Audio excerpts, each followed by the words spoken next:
지난주에 추수감사 주간이 지나고 이제 본격적으로 성탄 계절과 또 연말 연시의 계절이 시작됐습니다. 항상 추수감사절 시기가 되면 감사절 바로 다음 날 있는 블랙 프라이데이, 그리고 그 사흘 후에 있는 사이버 먼데이에 얼마나 장사가 잘 되느냐에 따라서 이 나라 경제가 왔다 갔다 하기 때문에 거기에 관심이 집중되곤 합니다. 이번엔 블랙 프라이데이보다도 사이버 먼데이에 예년보다 두 자릿수 이상의 매출 증가가 있어서 경제가 상당히 고무적이라고들 이야기를 합니다. 또 반면에 지난주에 캘리포니아에 있었던 그 테러 사건의 여파가 지금도 온 나라를 걱정스럽게 만들고 있습니다. 처음에는 미국에서 여기저기에서 곳곳에서 있었던 총기 사건으로 생각을 했지만 곧 이게 계획적으로 의도된, 준비된 테러 공격이라는 사실이 드러나서 지금까지도 계속해서 온 나라가 긴장하고 있습니다. 특별히 그 테러 공격을 감행했던 부부가 점점 어떤 사람인지, 그들의 삶이 어떤 삶이었는지, 그들의 과거가 어땠는지가 드러나면서 사람들은 더 놀라고 더 논란이 또 심해지고 있습니다. 착실하게 아메리칸 드림을 추구하고 최근에 아이까지 낳으면서 행복한 삶을 추구하는 듯했던 그런 평범한 선량한 시민이 어떻게 이렇게 끔찍한 의도적인 계획적인 테러 공격을 저지르게 됐는지 지금 더 많은 사실들이 드러나면서 또 더 많은 전문가들의 의견이 더해지면서 심각한 논쟁이 계속될 것입니다. 그 논쟁의 핵심은 선과 악의 문제입니다. 이렇게 선한 사람인 줄 알았는데 그들이 과연 이런 악인이었는가? 이 악은 도대체 어디서 왔는가? 이 악의 근원은 무엇인가? 이것이 그들이 원래 악하기 때문에 나온 악행인가? 아니면 그들은 원래 선한 사람인데 사회가 악하고 그들의 환경이 악하고 역사의 흐름이 악했기 때문에 거기에 반동으로 나온 것인가?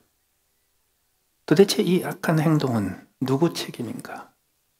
이런 논란이 계속 진행될 것입니다. 오늘 우리가 함께 읽은 본문에 선과 악의 문제가 나옵니다. 결론부터 얘기하자면 성경은 모든 악의 근원이 우리 속에 있다고 가르칩니다. 우리 밖에서 우리 안으로 들어가는 것이 우리를 더럽게 하는 것이 아니라 우리 안에서 밖으로 나오는 것이 우리를 더럽게 한다고. 그것이 성경의 선언입니다. 근데 세상에서는 그렇게 얘기 안 해요. 세상에서는 항상 우리 밖에서 악을 찾아요. 우리 밖에서 죄의 근원을 찾습니다. 우리 밖에서 우리 인생에, 우리의 삶에 다가오는 고통과 아픔과 재난의 이유들을 찾습니다. 왜요? 아무도 내 탓이라고 말하고 싶지 않기 때문에 그렇습니다. 그렇기 때문에 예수 그리스도를 믿고 하나님의 자녀가 된 그리스도인들은 선과 악의 문제를 생각할 때 거기서 항상 내 안에 있는 샘솟듯하는 독소와 같은 악의 근원에서부터 질문을 던지고 그 근원에서부터 해결의 실마리를 찾아야 합니다. 그럼 어떻게 우리가 우리 안에서 솟아나는 악을 해결하고 그 악을 선으로 바꿀 수 있겠는가? 오늘 한 절의 본문이지만 이 12장 21절의 한 절의 말씀은 오늘 로마서 전체 12장에서 구원받은 성도들이 구체적으로 어떻게 삶을 살아야 될지 아주 상세하고 세밀한 행동 지침을 가르치는 중에 일종의 중간 결론으로 나온 요약입니다. 그것이 우리의 행동 양식을 요약하는 요약으로 등장합니다. 그렇기 때문에 우리는 우선 성경에서 말하는 선과 악에 대해서 조금 이해하고 시작해야 합니다. 성경에서 선의 개념이 본격적으로 처음으로 등장한 것은 가인과 아벨과 관련이 되었습니다. 아담과 하와가 에덴 동산에서 쫓겨나서 두 아들을 낳았습니다. 가인과 아벨을 낳았습니다. 세월이 흘러서 그들이 장성하여 그들이 수고하여 얻은 결과를 가지고 하나님 앞에 제사를 드립니다. 가인은 땅의 소산으로 드렸고 아벨은 양새끼와 첫 소산으로 하나님 앞에 드렸습니다. 그랬을 때 하나님께서 아벨의 제사는 받으시고 가인의 제사를 연락하지 않으셨다고 기록합니다. 그것을 보고 가인이 분노합니다. 그리고 그의 안색이 변합니다. 그리고 그 안에 살의 친동생 혈육을 죽이고 싶은 마음이 생깁니다. 원수가 된 거죠. 딱이 아벨이 가인한테 해코지한 것도 없고, 그런데도 불구하고 최초의 원수는 가인의 속에 있는 것 때문에 생긴 겁니다. 원망이 있습니다. 정욕 때문입니다. 교만 때문입니다. 어리석음 때문입니다. 그런데 그것을 하나님께서 그냥 두지 않으시고 가인에게 찾아오십니다. 그리고 하나님께서 가인에게 이렇게 얘기하십니다. 너 왜 이렇게 화가 났냐? 그러면서 내가 선을 행하면 어찌 낯을 들지 못하겠느냐? 거기서 선을 행한다는 말이 처음 나와요. 네가 만약에 선을 행하지 않으면 죄가 문에서 기다리느니라. 죄가 문에서 엎어져 있느니라. 무슨 뜻일까요? 그 마음속에 정욕과 교만과 어리석음과 원망으로 인해서 죄악의 싹이 텄습니다.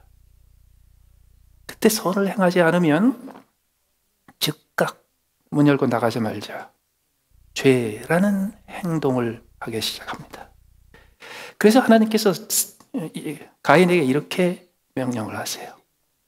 죄의 소원은 내게 있으나 너는 죄를 다스릴지니라. 보다 히브리어 단어를 직접적으로 번역하면 죄의 소원이 아니라 죄를 열심히 사모하는 마음이 내 속에 있지만 너는 그 죄를 다스릴지나, 이렇게 됩니다. 아담과 하와가 하나님께서 처음 지으셔서 에덴 동산에 있을 때 그들의 마음 속에는 죄를 사모하는 마음이 처음부터 없었습니다. 그런데도 불구하고 그들이 악을 행하고 죄를 지어 하나님과 원수가 된 이유는, 첫 번째 사람 아담과 하와의 경우는 그 죄의 소원이 속에 있지 아니하고 밖에 있었습니다. 사탄, 뱀이라 불리는 이유는 사탄이었죠. 그러나 그들이 에덴 동산에서 쫓겨나서 이제 에덴 동산 밖에서 처음으로 생산된 두 사람, 가인과 아벨입니다. 그들의 마음속에는 그들이 태어날 때부터 죄를 사모하는 마음이 자리 잡고 있었습니다. 그게 우리 인간의 모습입니다. 그것이 에덴 동산 밖에서 처음으로 태어난 인간으로부터 우리가 물려받은 우리의 인간의 본성 중에 하나입니다. 우리 마음속에서는요, 죄의 소원, 죄를 사모하는 마음이 깊이 박혀 있습니다. 그럴 때 하나님께서 우리에게 뭐라고 그러시나요? 너는 죄의 소원을 지워버려라. 그거 아닙니다. 너는 죄를 사모하지 마라. 그것도 아닙니다. 우리 안에 있는 죄의 소원과 죄를 사모하는 마음을 없애버리려면 한 가지 길밖에 없어요. 이 육신을 죽이는 것밖에 없어요. 그거 안 없어집니다.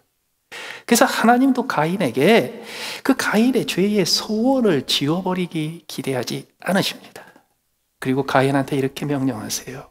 내게 죄를 사모하는 마음은 있지만, 내가 거기까지는 봐주는데 그 죄를 다스리라. 다시 말해서 사모하는 마음은 어쩔 수 없지만 그거를 행동으로 옮기지는 말라는 겁니다. 그럼 어떻게 하면 죄를 다스릴 수 있습니까? 어떻게 하면 내 마음속에 있는 죄를 사모하는 마음을 에도 불구하고 그걸 행동으로 옮기지 않을 수 있습니까? 그 앞에 하나님께서 이렇게 얘기하세요. 내가 선을 행하면 어찌 낯을 들지 못하겠느냐. 내가 선을 행하지 않으면 죄가 내 문에서 엎어져 있느니라. 죄를 다스리는 것은 그래서 선을 행하는 겁니다. 오늘 본문으로 다시 돌아옵니다. 악에게 지지 말고 선으로 악을 이기라고 했습니다. 이 세상에도 선이 있고 악이 있습니다. 우리 안에도 악이 있고 선이 있습니다. 문제는 뭐냐 하면 우리 안에 있는 악은 자기 혼자 계속해서 솟아납니다. 왜? 가인으로부터 시작해서 에덴 동산 밖에서 태어난 첫 번째 인간인 그 가인으로부터 시작해서 모든 인류의 마음속에는요, 죄를 사모하는 마음이 들어있기 때문에 그렇습니다. 그래서 그것은 자극하지 않아도, 그것은 지적하지 않아도, 그것은 스위치를 켜지 않아도 끊임없이 우리 안에서 더러운 것을 만들어냅니다. 그러면 어떻게 우리 안에 있는 죄를 사모하는 마음에도 불구하고 그 죄를 다스릴 수 있습니까? 우리 안에서 선을 행하는 마음을 만들어야 합니다. 그런데 이게 만들어지지 않아요. 스스로 만들 수 없어요. 그래서 하나님께서 하신 일이 있습니다. 하나님께서 자기 아들 독생자를 십자가에 죽게 하시고 우리의 과거와 현재와 미래의 모든 죄를 갚으시고, 그리고 하나님 앞에 회개하고 돌아오는 자마다 하나님께서 예수 그리스도의 영 성령을 보내어 우리 안에 새 생명을 주십니다. 우리 안에 들어오신 그 성령께서 내 안에서 죄를 사모하는 마음이 있는 내 안에서 이제는 거룩을 사모하는 마음이 되어 주십니다. 우리 안에 거룩을 사모하는 마음, 선을 사모하는 마음, 그것에 의존하는 게 아니에요. 내 스스로에 가지고 있는 선을 사모하고 의를 사모하는 그 마음은 내 안에 있는 죄를 사모하는 마음을 절대로 이기지 못합니다. 그러나 예수 그리스도를 구주로 고백하고 하나님 아버지 앞에 회개하고 나와 거듭난 하나님의 자녀들은 그 예수 그리스도를 구주로 고백하는 그 순간 거룩을 사모하며 의를 사모하며 선을 사모하는 마음으로 성령께서 그 안에 들어오시기 때문에 이제 내 안에 들어와 계시는 그 성령께서는요, 내 안에서 그동안 나를 지배하고 있었던 죄를 사모하는 마음을 얼마든지 제압할 수 있습니다. 그렇다면 구체적으로 어떻게 우리 안에 있는 죄를 사모하는 마음에도 불구하고 그것을 죄라는 행위로 옮기지 않을 수 있겠는가? 선을 행하는 겁니다. 구체적으로 악에게 지지 말고 선으로 악을 이기기 위해서 먼저 깨달아야 될 것이 있어요. 우선 악을 악이라고 부르고 선을 선이라고 불러야 합니다. 오늘 본문의 앞부분에 가서 12장 9절에 보면 사랑에는 거짓이 없나니 악을 미워하고 선에 속하라고 명령하십니다. 여러분, 우리가 살고 있는 21세기에 전 세계를 지배하고 있는 가장 중요한 사상과 사조 중에 하나가 뭐냐면요, 원래 악은 없다 이거예요. 그 사람들 따지고 보면 악한 사람이 아니다. 그들보다, 개인의 악보다 더 큰 거대 악이 있다. 그것은 국가예요. 그것은 지배계층이에요. 그것은 자본과 모든 재물과 경제를 독점하고 있는 소수의 독점가들이에요. 그와 같은 거대 악에 맞서서 발버둥 치고 몸부림치는 것은 악이라고 부를 수가 없다. 그래서 지금 누구도 악하다고 말하지 못하고 어떤 행동도 대놓고 악하다고 말하지 못하는 시가 되었습니다. 특별히 민주화가 진행이 되면서 그리고 정보의 공유화로 인하여 더 많은 개인들이 권력과 권한을 갖게 되면서 이젠 아무도 무시할 수 없는 사회가 되어버렸습니다. 그래서 가장 끔찍한 악과 죄를 저지른 사람조차도 대놓고 너 악한 놈이라고 못해요. 왜?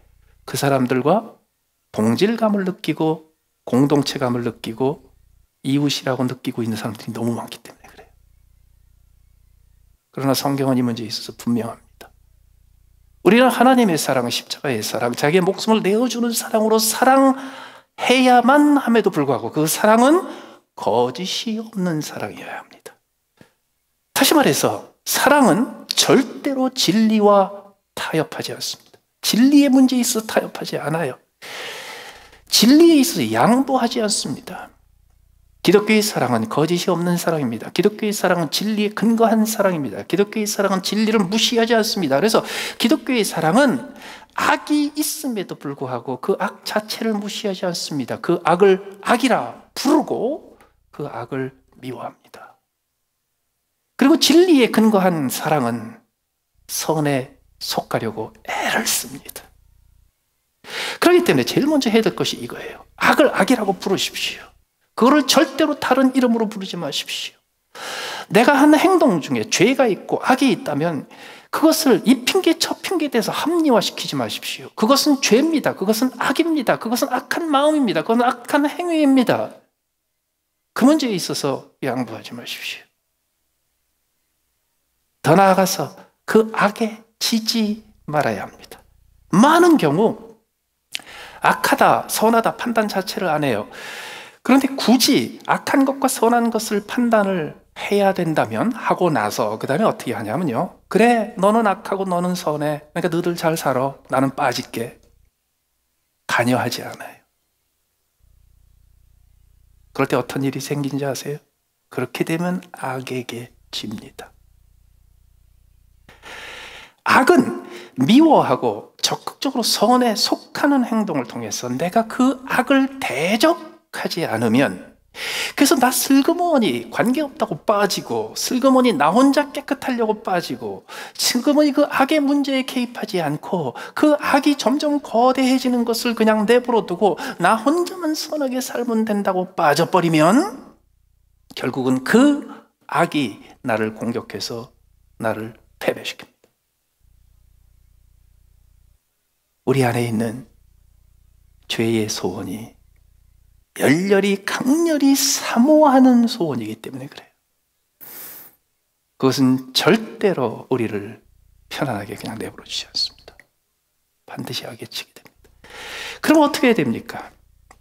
악에 치지 않기 위해서는 악을 막고 피하고 대피하고 멀리 가고 악을 상관하지 않고 이게 아니에요. 악에게 지지 않고 악에게 대해서 승리하려면 적극적으로 선을 행해야 합니다. 적극적으로 선을 행하지 않으면 죄가 문간에 기다리고 있어요. 그래서 내가 문 열고 밖에 나가자마자 나는 첫 걸음이 죄의 자리가 돼버려요.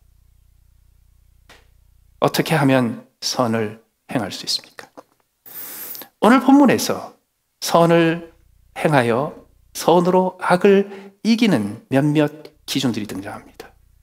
예를 들어서 14절에 이런 말씀이 나옵니다. 너희를 박해하는 자를 축복하라. 축복하고 저주하지 말라. 여러분, 첫 번째 살인은 거창한 거대 악 때문에, 어쩔 수 없는 생계 문제 때문에 이렇게 생긴 거 아니에요. 시기와 질투와 원망 때문에 생긴 거지. 근데 종종 우리 가운데 가장 큰 원수는요, 우리를 박해하는 죄, 괴롭히는 죄. 그런데 성경은 뭐라고 얘기합니까? 너희를 박해하는 자를 축복하라. 여러분, 지난 2000년 동안의 기독교의 역사 속에서 가장 많은 순교자가 나오고 가장 끔찍한 박해가 이루어지고 전 세계적으로 가장 규모가 크게 박해가 이루어지는 때는 지금입니다. 지금 이 시대가 지난 2000년 기독교 역사 속에서 가장 끔찍한 기독교인을 향한 박해가 이루어지고 있는 시대입니다. 우리는 종종 그 이야기를 듣습니다. 아프리카에서, 중동 지역에서, 곳곳에서 기독교인들이 어떻게 끔찍한 박해를 당하고 있는지 그 소식을 종종 듣습니다. 그럴 때 우리는 가인처럼 분노하고 안색이 변합니다. 기독교인들을 박해하고 괴롭히고 살인하고 그리고 저주하는 자들을 향하여 분노가 등장합니다.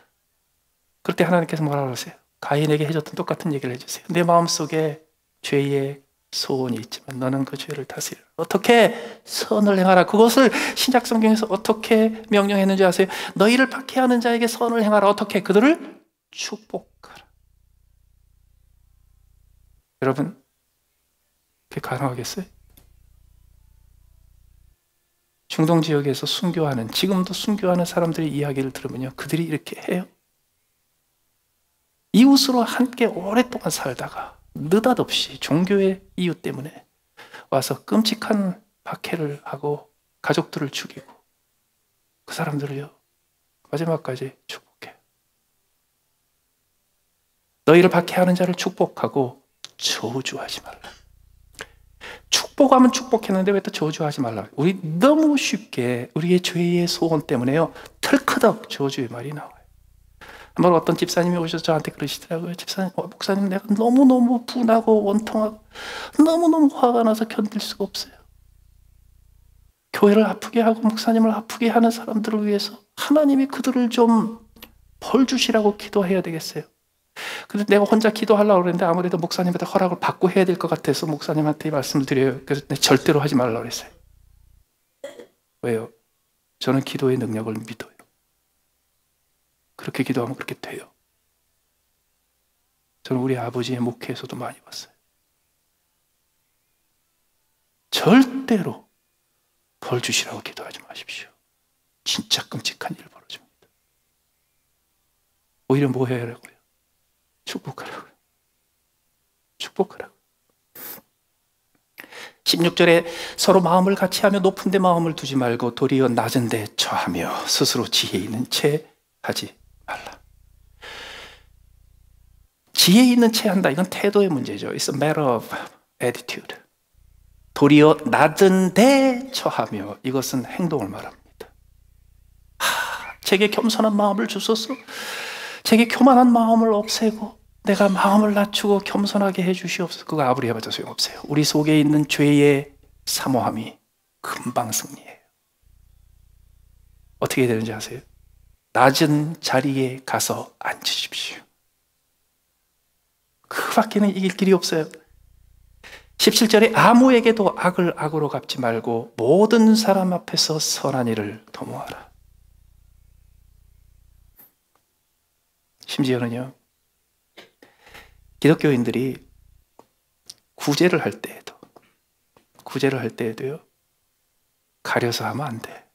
특히 구제를 할 때 선교지에 가서 배고픈 사람 먹여주고 굶주린 사람 돌봐주는 구제를 할 적에 오늘 본문 말씀에 의하면 제일 먼저 먹여줘야 될 사람이 누굴까요? 오늘 본문 바로 앞에 19절에 성경이 이렇게 얘기합니다. 내 사랑하는 자들아. 무슨 뜻이에요? 사랑을 체험했고 사랑하고자 원하고 하나님의 사랑을 실천하고자 하는 사랑의 실천자라고 불리우는 크리스천들에게 하는 말입니다. 그 사랑을 어떻게 실천하냐고요? 너희가 친히 원수를 갚지 말고 하나님의 진노하심에 맡기라. 기록되었을 때 원수 갚는 것이 내게 있으니 내가 갚으리라고 주께서 말씀하시느냐. 그래서 어떻게 하라고요? 내 원수가 줄이거든 먹이고 목마르거든 마시게 하라. 연말을 맞아서 구제 헌금 많이 하십니다. 우리 교회에서도 구제를 위해서, 선교를 위해서 교단이나 선교기관에 또 헌금을 보낼 겁니다. 크리스찬들이 구제할 때 제일 먼저 누구를 먹일까요? 우리를 박해하는 자. 박해하는 자. 세상의 악을 선으로 이기기 위해서도 필요하지만요, 내 안에 있는 죄의 소원, 그 악의 독소를 제거하기 위해서 우리 각자가 해야 될 일도 바로 이겁니다. 원수가 있어요? 아이, 뭐 원수 지고 사나요, 원수가. 속 뒤집어 놓는 게 원수예요. 나보다 잘 나가는 사람이 원수예요. 나보다 하나님 앞에 축복 더 받는 사람이 원수예요. 그게 가인과 아벨의 관계였어요.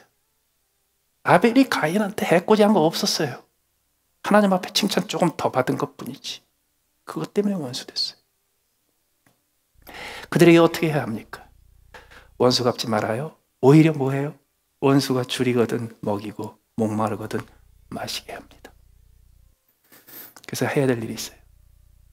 내가 그 사람 생각만 하면 속이 뒤집어지고 안색이 변하고 혈압 오르고 혈류가 빨라지는 사람 있어요? 그럼 그 다음부터 어떻게 해야 되냐면, 이 사람이 언제 배고플까? 이 사람이 언제 목마를까? 그렇다고 또 하나님 이 사람 배고프게 해주세요 그러지 말고, 음식 떨어지게 해주세요, 월급 봉투 끊어지게 해주세요 이러지 말고, 하나님 언제 내가 이 사람한테 한 끼 대접할 때가 있고 언제 이 사람한테 내가 조그만한 도움을 줄 수 있는 기회가 있겠습니까? 그거 찾아요. 그리고 어떡합니까? 줄일 때 먹이고 목마를 때 마시게 해요. 성경은 그 다음에 재미있는 표현을 썼습니다. 그리함으로 네가 숯불을 그 머리에 쌓아 놓으리라. 아직도 학자들은 숯불을 그 머리에 쌓아두리라가 무슨 말인지 이해를 못합니다.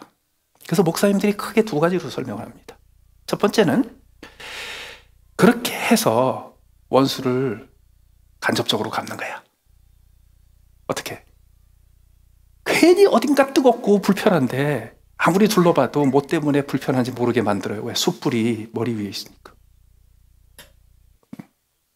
근데 그거는 애초에 정신이 어긋납니다. 그렇죠?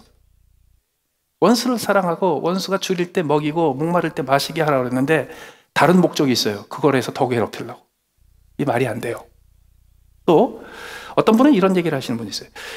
숯불을 머리에 쌓아주는 것은 그 인생에 필요한 아주 중요한, 특히 좋은 것을 주는 것을 의미한다. 우리 한국 집은 원래 자는 방, 안방, 거실 뭐 이런 그 온돌 깔려 있는 방과 그 다음에 그 마루, 그 다음에 부엌이 구별이 돼 있었습니다. 그래서 항상 음식은 이 아궁이가 있는 부엌에서 만들었어요. 그리고 아궁이가 있는 쪽은 항상 방 밖이에요. 왜냐하면 온돌이 불이 들어가야 되니까. 그래서 한국 사람들은 항상 음식을 방 밖에서 합니다. 리빙 스페이스 밖에서 음식을 만들었어요. 그런데 대부분의 지구상의 대부분의 나라들은, 특히 따뜻한 지역은 항상 음식을 생활 공간에서 준비를 했습니다. 그래서 음식을 항상 리빙룸에서, 거실에서, 안방에서 음식을 조리했어요. 그런데 그 안방에서 음식을 조리하려면 나무 장작 갖다가 떼우면 안 돼요. 뭐 곰 죽일 일 있나? 거기서 연기 나서 못 살아요. 그래서 항상 음식을 할 적에는 숯을 써야 합니다. 연기가 안 나는 연료. 그래서 이게 숯을 누구한테 주는 것은 아주 굉장히 좋은 선행입니다. 왜? 그 사람의 생계와 직결되는 선행입니다. 그래서 그의 머리에 숯불을 쌓아놓는 것은 그 사람들더러 집에 가서 맛있는 음식 해 먹으라고 도와주는 거다. 그것도 좀 말이 안 돼요. 그거 손에 주지 왜 머리에 줘? 그래서 성경에서요, 2000년 동안 사람들이 결론을 못 내린 내용 나오잖아요. 이런 거 나오면 또 내가 2000년 만에 이 비밀을 찾아보리라고 그러고 도전하는 분들 계신데 제발 그러지 마세요. 이런 표현이 나오면 결론이 뭐냐면, 아, 이건 해석이 안 되는 거구나. 이거는 이럴 수도 있고 저럴 수도 있구나. 이거는 우리더러 너들은 몰라? 이런 소리구나. 그리고 끝내야 돼요. 그래서 어떻게 적용하는지 아십니까? 내 원수가 줄이거든 먹이고 목마르거든 마시게 했어요. 그럼 그 원수 입장에서는 어떤 일이 있겠습니까? 갑자기 10년, 20년 동안 연락도 끊고, 그리고 주변의 사람들이 들어보니까 맨날 원망만 하고 욕만 하고 지금도 옛날 일 끄집어내가지고서 서로 으르렁대리고 있는 그런 사이인데요. 느닷없이 아버지 돌아가신 장례식에 부죽음이 와. 그 원수로부터. 그러면 그 사람이 그 돈을 딱 받으면 그 다음에 어떻게 생각할까요? 이해가 안 돼. 얘가 약을 올리는 거야? 마음이 바뀐 거야? 무슨 생각하는 거예요, 지금? 이해가 안 되는 겁니다. 여러분, 왜 이해가 안 돼야 되는 줄 아세요?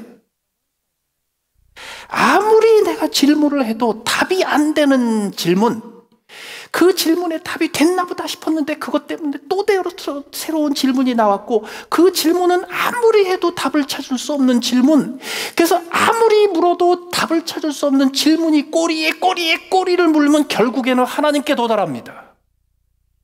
그것이 인간이 하나님을 찾을 수 있는 유일한 길입니다. 인생의 모든 답을 가지고 있는 사람, 아니 인생의 모든 답을 가지고 있다고 착각하는, 스스로 지혜 있다 하는 자는 결코 하나님을 찾지 않습니다.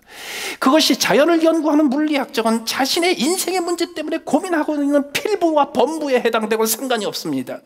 누군가가 아무리 질문을 하고 아무리 캐물어도 그 답을 찾을 수 없고 답을 찾을 수 없는, 그 답을 얻을 수 없는 질문을 포기하지 않고 하는 사람들은요, 반드시 하나님에게 도달합니다. 어떤 하나님입니까? 오늘 본문에 나오는 하나님은 어떤 하나님이에요? 내 사랑하는 자들아, 너희가 친히 원수를 갚지 말고 하나님의 진노하심에 맡기라. 왜? 하나님은 원수 갚는 것은 내게 있으니 내가 갚으리라. 하나님은 어떤 하나님이에요? 하나님만이 원수를 갚을 수 있어요. 하나님만이 리벤지를 할 수 있고, 하나님만이 벤지언스를 할 수 있고, 하나님만이 심판할 수 있어요. 왜 그런지 아십니까? 하나님만이 선과 악을 정확하게 가를 수 있기 때문입니다. 우리는 결코 우리 기준으로 선과 악을 가르지 못합니다. 어떤 사람이 내게 원수가 되고, 어떤 사람이 끊임없이 내 안색을 변하게 하고, 어떤 사람이 끊임없이 나 밤잠을 못 자게 만드는 이유가 뭐예요? 그 사람이 내가 보기에 악해서죠. 왜 그 사람이 내가 보기에 악합니까? 나한테 악한 행위를 하나 했기 때문에 그래요. 그런데 그 사람의 인생에 나에게 악한 행위 한 것만 가지고 끝난 게 아니에요. 그 사람의 인생에는 선한 일도 있어요. 아니, 그 사람의 인생에 다른 악한 일도 있겠죠. 근데 나는 몰라요. 그런데 나는 그를 악한 사람이라고 정죄했어요. 왜? 그가 나에게 악한 행위를 하나 했기 때문에. 그런데 나는 그 사람의 속에 들어가 본 적이 없고, 그 사람의 마음의 바닥에 가본 적이 없고, 그 사람의 나머지 인생을 어떻게 살았는지 나는 알지 못한단 말이에요. 그래서 성경은 우리에게 이렇게 명령합니다. 너는 판단할 자격이 없어. 너는 정죄할 자격이 없어. 너는 누군가를 악하다고 정죄할 자격도 없을 뿐더러 누군가를 선하다고 판단할 자격도 없어. 그래서요, 역시 대단한 분이야, 그런 말도 함부로 하지 마세요. 우리는 몰라요. 그게 하나님과 우리를 가르는 가장 큰 차이예요. 하나님만이 판단하실 수 있으세요. 그리고 그 하나님만이 심판하실 수 있고, 하나님만이 원수를 갚을 수 있어요. 다시 말해서 악과 죄에 대해서 보응하실 수 있어요. 그렇기 때문에 우리가 이 원수를 갚아야지, 어떻게 하면 한번 값을 치르게 해주나, 내가 당한 거 똑같이 한번 당하게 해줘야 되는데 라고 말하는 그 순간 나는 스스로를 하나님처럼 높이는 게 됩니다. 그래서 하지 말라는 거예요. 그 하나님을 빨리 만나라는 거예요. 오히려 어떻게 해요? 선으로 악을 이기라고. 내 원수가 줄이거든 먹이고 목마르거든 마시게 하라고요. 내 원수가 줄일 때, 야, 드디어 하나님께서 원수 갚아주시는구나, 그러고 지켜보지 말고요, 내 원수가 줄일 때 가서 먹이라고요. 내 원수가 드디어 목마르게 되면 그때서야, 야, 드디어 하나님 앞에 맡겼더니 하나님이 원수 갚아주시는 거, 그러지 말고 그 목마른 사람한테 가서 물을 떠서 마시우게 하라고요. 왜? 그렇게 했을 때 선으로 악을 이겨요. 어떤 선, 어떤 악? 선으로 내 안에 있는 악을 이겨요. 안 그러면 내 안에서 솟아나는 죄를 사모하는 그 뜨거운 열정을 절대로 통제하지 못해요. 어떻게 그게 가능하냐고요? 어떻게 원수가 줄이거든 먹일 수 있고, 어떻게 목마르면 마시게 할 수 있냐고요? 못해요. 우리 스스로는 못해요. 왜? 우리 안에서 우리를 가장 강력하게 끌고 가고 있는 가장 강력한 동기는 죄를 사모하는 것. 그런데 다행히도 모든 예수를 믿은 사람은 첫 아담 이후에 태어난 첫 번째 인간 가인이 죄의 소원을 달고 태어났듯이, 이제 두 번째 사람, 두 번째 아담 예수 그리스도로 말미암아 하나님의 자녀가 된 우리는 그 안에 성령의 도우심, 성령의 거하심을 통해 거룩을 사모하는 마음을 새로 주셨어요. 그래서 첫째, 성령이 도와주세요. 두 번째로 한 가지 제가 조언을 해드릴게요. 제일 쉽게 결정할 수 있는 결정 중에 하나가 충동 구매입니다. 근데 그 충동 구매가 값이 수천 불 되는 거 말고 몇 불짜리면 아주 쉽게 결정합니다. 1분 후에 후회를 해도 1, 2불짜리는 쉽게 결정해요. 그래서 세븐일레븐 들른 김에 1불짜리 로또 사고 그러는 거예요. 그냥 이게 쉬워요. 그런데 생각을 해보면 이거 완전히 이게 헛짓하는 거고, 이거 돈 날리는 거고, 1불짜리 그냥 쓰레기통에 버리는 거나 똑같은데요. 그걸 로또 티켓을 왜 삽니까? 작으니까. 그리고 그냥 간단히 생각해서 충동했으니까. 그래서 있죠. 충동 구매처럼 선을 행하십시오. 복잡하게 생각하지 마세요. 이 왼수를. 그러지 마시고 그냥 작은 것 하세요. 너무 쉬워요. 그런데 더 중요한 동기가 하나 있습니다. 우리는 선으로 악을 이기기 위해서 조그마한 선을, 나를 박해하는 사람, 내게 원수된 사람한테 내 손으로 조그마한 선을 행했을 때 나는 하나님처럼 거룩해집니다. 나는 하나님처럼 영광스럽게 됩니다. 나는 하나님처럼 닮아지게 됩니다. 여러분, 하나님이 어떤 분이라고 했어요? 하나님 안에 심판하시는 분이세요. 우리는 못해요. 왜? 우리는 다 모르니까. 우리의 기준이 엉망이니까. 하나님만이 심판하실 수 있어요. 그렇기 때문에 하나님만이 어떤 한 인생을 놓고 그의 선과 악을 갈라놓으시고, 그리고 그의 선에는 합당하게 갚아주시고 그의 악에도 합당하게 갚아주세요. 그런데 문제는 뭐냐 하면, 우리 중에 하나님, 내가 선을 행한 게 훨씬 더 많기 때문에 악을 행하는 거는 조금 그냥 무시해 주시고 나한테 갚아, 이럴 사람 없어요. 우리는 근본적으로 악하기 때문에 하나님께서는 우리를 판단하실 때 우리의 악에 대해서 합당한 심판을 하셔야 됩니다. 그렇게 되면 어떻게 돼요? 우리는 다 죽어야 돼요. 우리는 다 그 악 때문에, 내 안에 있는 죄의 성품 때문에 우리는 다 지옥 가야 되고 우리는 다 멸망해야 돼요. 그런데 하나님께서 그렇게 안 하셨어요. 그리고 어떻게 하셨어요? 하나님의 권한을 가지고, 하나님의 권세를 가지고 하나님이 원수를 갚으시되 그 원수를 죄인과 악한 에게 갚으신 것이 아니라 그 모든 값을 자기의 아들 독생자 십자가에서 대신 지게 하셨어요. 그래서 모든 악한 사람들, 그의 마음속에 죄에 사모하는 소원이 있는 모든 사람들의 마음과 육신과 언행과 그의 삶의 모든 더러운 것을 하나님께서 십자가에서 다 깨끗하게 씻을 수 있도록 그의 아들을 십자가에 죽게 하셨어요. 그게 하나님께서 심판하신 방법이에요. 그런데 하나님께서는 절대적인 판단자로서, 절대적인 심판자로서 악을 심판하실 뿐만 아니라 선에 대해서 갚아주시는 권한도 하나님한테 있다고요. 그런데 재밌는 사실은요, 하나님께서 가지고 계시는 절대적인 하나님만의 권한, 악을 심판하는 권한과 선을 갚아주시는, 선을 보상해 주시는 권한 중에서 악을 심판하는 권한은 절대로 우리가 못 건드리게 하시고, 선에 보상하는 권한을 우리한테 허락하셨어요. 그렇기 때문에 원수가 있어요. 그나 나나 악해요. 그래서 그나 나나 예수 그리스도의 십자가의 죽으심이 아니면 그 죄를 갚을 수가 없어요. 그래서 그것은 하나님이 하신 몫이에요. 그런데 그의 인생에도 그래도 칭찬받고 그래도 보상받을 만한 조그마한 선한 일들이 있기 때문에 하나님께서는 때로는 그에게 은혜를 주시고, 때로는 그에게 축복을 주시고, 때로는 그에게 선을 베푸세요. 그런데 하나님께서 그걸 직접 안 하시고 누구한테 맡기셨어요? 우리한테 맡기셨어요. 그렇기 때문에 원수를 축복하는 거 하나님 대신 하는 겁니다. 나를 박해하는 자를 축복하는 거 하나님 대신에 하는 겁니다. 내 원수가 줄일 때 먹이는 거 내가 하는 게 아닙니다. 하나님 대신에 하는 겁니다. 원수가 목마를 때 그에게 물 한 잔 갖다 주는 거, 그것이 예수님께서 말씀하신 대로 누구든지 이 소자에게 물 한 잔을 주는 자는 내게 주는 것과 마찬가지야. 내 이름으로 내 제자에게 물 한 그릇 주는 자는 내가 영원히 잊지 않을 것이야. 주님 대신에 하는 거예요. 그렇기 때문에 원수가 줄일 때 먹여보세요.